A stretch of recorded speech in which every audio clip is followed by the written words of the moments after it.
What's going on, everyone?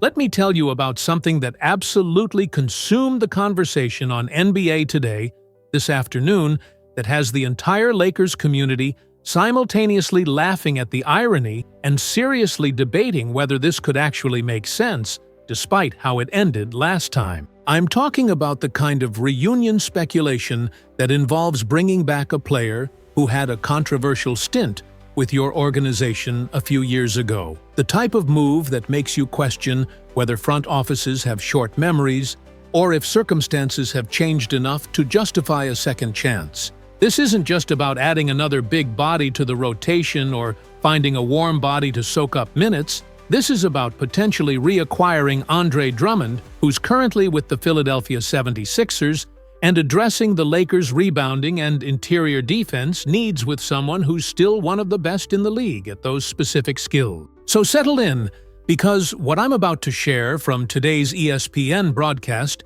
isn't just about one potential trade. It's about the mysterious disappearance of Jared Vanderbilt from the rotation, about what that means for the Lakers' trade strategy, about whether second chances work in the NBA, and about how you construct a front court that can actually compete in the playoffs. Lakers faithful, I need you right now. This content doesn't reach the fans who need it without your help. That like button is how we grow, how we build, how we make this the home for Lakers fans on YouTube. One click, 1 second, changes everything. If you bleed orange and blue and you love this content, prove it right now. Smash that like button. Let's build this together. Once a Lakers, always a Lakers. All right. Here's the situation that had the entire NBA Today panel absolutely perplexed this afternoon, and I'm talking about veteran basketball analysts who've covered the Lakers for years, but still found themselves genuinely confused by the rotation decisions and roster management happening right now. The main story that emerged wasn't actually about Andre Drummond at first, although we'll get deep into that. It was about the absolutely baffling situation with Jared Vanderbilt, who has now been a DNP for 5 straight games, including a game against the Pelicans where LeBron James and Marcus Smart were both out, and it would have been the perfect opportunity to give him minutes. When you really analyze what's happening here, when you see a player who provides exactly what the team needs sitting on the bench game after game, not even getting garbage time minutes, it raises serious questions about what's going on behind the scenes and whether the Lakers are positioning for a major trade. Let me start by giving you the full context that NBA Today was establishing right at the beginning of the broadcast, because understanding the Vanderbilt situation is absolutely essential for grasping why the Lakers might be pursuing someone like Drummond and what their front court strategy actually is. Vanderbilt is a player who provides elite perimeter defense, rebounding, hustle plays, and all the intangibles that winning teams need, but he's been completely frozen out of the rotation despite the Lakers desperately needing exactly those attributes. The ESPN panel was going through the recent Pelicans game breakdown, where New Orleans was missing basically their entire roster, where it was the first game of a back-to-back, so you'd want to limit your starters' minutes, where LeBron and Marcus Smart were both out, creating obvious playing time. And still, Vanderbilt didn't see the floor. Not even 3 minutes of garbage time. The analysts were genuinely baffled by this decision. But here's what really got the NBA Today analysts fired up about this situation. And this is where the trade speculation becomes impossible to ignore. When a player goes from getting 15-18 minutes per game to suddenly being a complete DNP for 5 straight games without any reported injury or disciplinary issue, there are really only 2 explanations that make sense. Either the team is actively trying to trade him and doesn't want him getting injured before a deal is finalized, or the team is deliberately hiding him from trade discussions because other teams keep asking about him and they don't want to move him. The ESPN crew was debating which scenario is more likely, with some suggesting that Vanderbilt is probably being packaged in a trade for a wing defender or rim protector, while others argued that maybe the Lakers are showcasing other players like Gabe Vincent and Max Christie to increase their trade value so they can move those guys instead of Vanderbilt. The show dove deep into what players were getting Vanderbilt's minutes in that Pelicans game and whether any of them actually deserved those opportunities more than him. And here's where the roster management decisions become really questionable. Dalton Knecht played 17 minutes and finished with 4 points on 1 of 4 shooting, 1 rebound, 2 assists, and 2 fouls. Max Christie got run. Gabe Vincent, who's been decent, got minutes. The analysts were making the point that Vanderbilt could have provided those 4 points just on putbacks and offensive rebounds alone. Plus, he would have given them significantly better defense and rebounding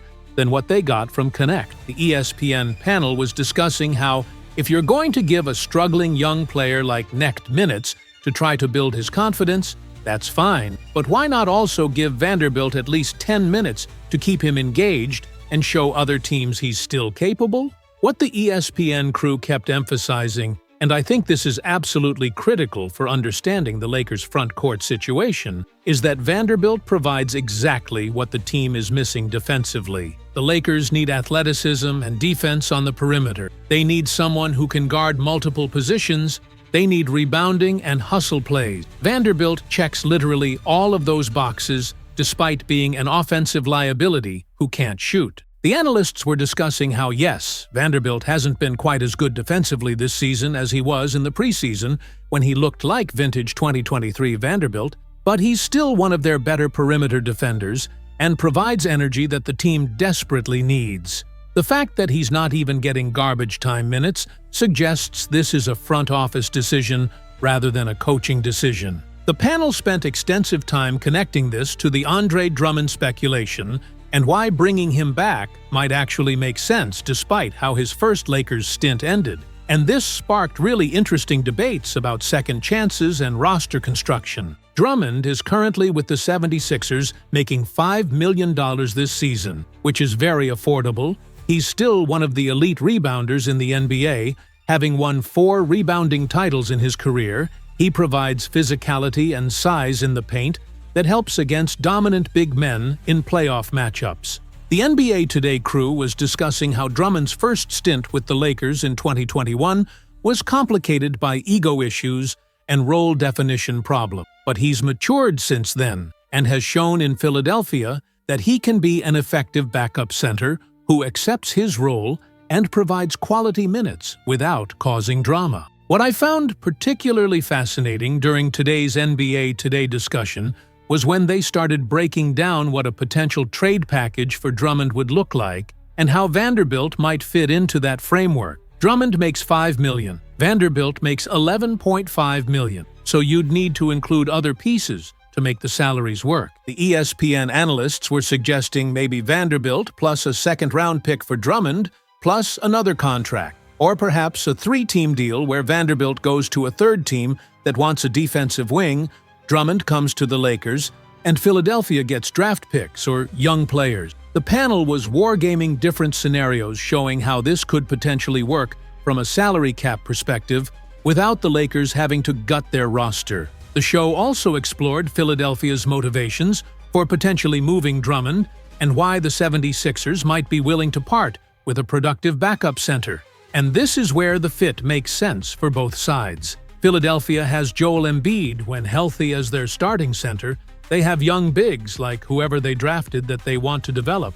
And Drummond at $5 million represents salary that could be moved to create more financial flexibility or avoid luxury tax penalties. The NBA Today analysts were discussing how Drummond might also want more guaranteed minutes than he's getting in Philly, that going to the Lakers where he could potentially see 15-20 minutes per game as Anthony Davis's backup would be appealing to him, and that his previous familiarity with the organization means there wouldn't be as much of an adjustment period. What really struck me during the ESPN analysis was when they started discussing whether Drummond would actually solve the Lakers' problems, or if this is just rearranging deck chairs on the Titanic. Some analysts argued passionately that Drummond provides elite rebounding, which has been a weakness for the Lakers, that his rim protection would help take pressure off Anthony Davis, that his physicality in the paint would be valuable in playoff matchups against teams with dominant centers. Others countered that Drummond is limited offensively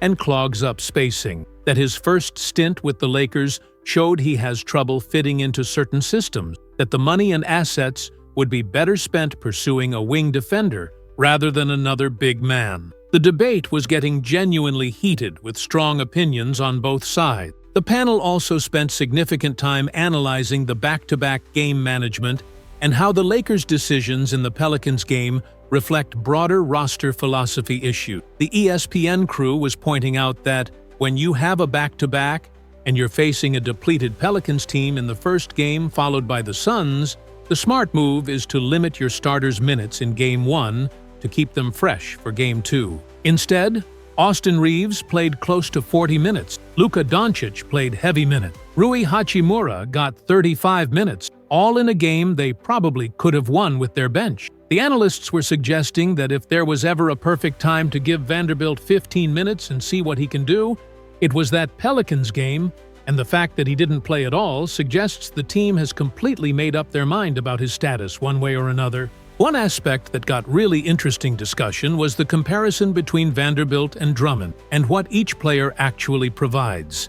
The NBA Today panel was breaking down how Vanderbilt is a perimeter defender who can guard wings and smaller players while also rebounding well for his position, while Drummond is a traditional center who anchors the paint and dominates the glass, but has limited mobility. The analysts were discussing whether the Lakers need both types of players, or if they should pick one style and commit to it. Some suggested that, ideally, you'd want Vanderbilt for perimeter defense and Drummond for interior presence. But the Lakers' cap situation probably doesn't allow for keeping both, plus acquiring additional pieces. Listen, after watching the entire NBA Today segment this afternoon about Jared Vanderbilt's mysterious disappearance from the rotation and the speculation about Andre Drummond potentially returning to the Lakers, I'm absolutely convinced that something major is happening behind the scenes, even if we don't know exactly what. The Vanderbilt situation makes zero basketball sense unless you view it through the lens of trade negotiations.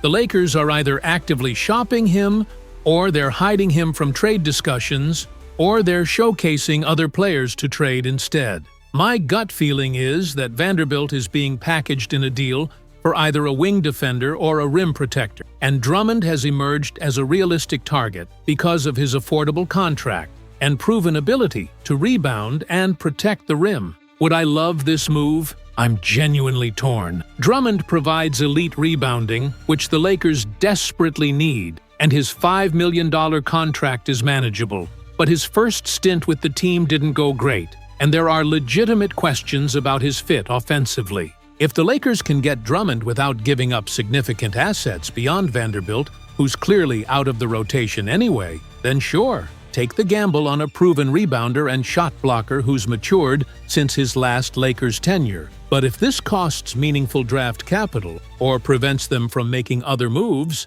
I'd rather they look elsewhere and figure out the Vanderbilt situation differently.